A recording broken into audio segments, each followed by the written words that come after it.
ಇನ್ನೊಂದು ಪ್ರಶ್ನೆ ನೋಡಿದ ಮೇಡಮ್, ಮೇಲೆ ನೀವು ಬಂದಿದ್ದು. ಸಿಬಿಐ ಇದುವರೆಗೆ ಯಾವತ್ತೂ ಕಂಪ್ಲೇಂಟ್ ಕೊಟ್ಟಿಲ್ಲ. ಒಂದ್ ನಿಮಿಷ, ಆಯ್ತು ಸಿಬಿಐದಲ್ಲಿ ಹೊರಗುತ್ತಿಗೆಯಲ್ಲಿ ಕೆಲಸ ಮಾಡುವಷ್ಟು ಬುದ್ಧಿವಂತರು ನೀವು ಆಗಿದ್ರಿ. ಆದ್ರೆ ನಿಮ್ಮದು ನಿಮ್ಮ ಮಗಳದು ಒಂದು ಒಟ್ಟಿಗೆ ಫೋಟೋ ಇದೆಯಾ? ನಿಮ್ಮದು ಮನೆ ಇತ್ತು.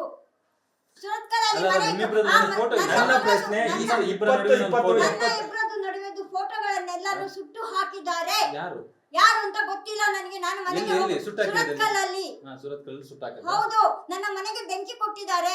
ಯಾರು ಕೊಟ್ರು ಹೇಳಿ? ಯಾರು ಅಂತ ನನಗೆ ಗೊತ್ತಿಲ್ಲ. ಯಾರಿಗಾದ್ರೂ ನಾನು ಉದ್ದೇಶ ಬರೋದು ಬೆಂಕಿ ಕೊಡ್ಲಿಕ್ಕೆ ಸಂಪತ್ತಕ್ಕೆ ಬರ್ತಾರೆ ಹಾಗಾದ್ರೆ ಏನು ಉದ್ದೇಶ? ಒಂದು ನಿಮಿಷ, ನಾನು ಪ್ರಜ್ಞಾಹೀನ ಸ್ಥಿತಿಯಲ್ಲಿ ಬಿದ್ದಾವಾಗ ಅವಳು ಹೋದ ತಕ್ಷಣ ನಾನು ಮಂಗಳೂರಿಗೆ ಹೋಗಿದ್ದೆ. ನಾನು ಹಾಸ್ಪಿಟಲ್ ಇಂದ ಆದ ಮೇಲೆ.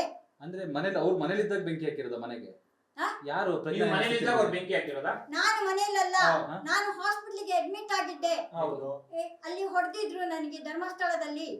ಇಲ್ಲಿ ನೋಡಿ,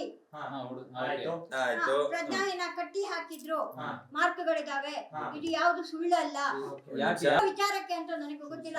ನಿನ್ನ ಮಗಳನ್ನ ಇಲ್ಲಿ ತೋರಿಸ್ತೀನಿ ಅಂತ ಕರ್ಕೊಂಡು ಹೋಗಿ ಅಲ್ಲಿ ಕೂಡ ಹಾಕಿ ನನ್ನನ್ನು ಒಂದು ರಾತ್ರಿ ಅಲ್ಲಿ ಇಟ್ಟು ನನ್ನ ಧರ್ಮಸ್ಥಳದಲ್ಲೇ. ನೀವು ಮೆಡಿಕಲ್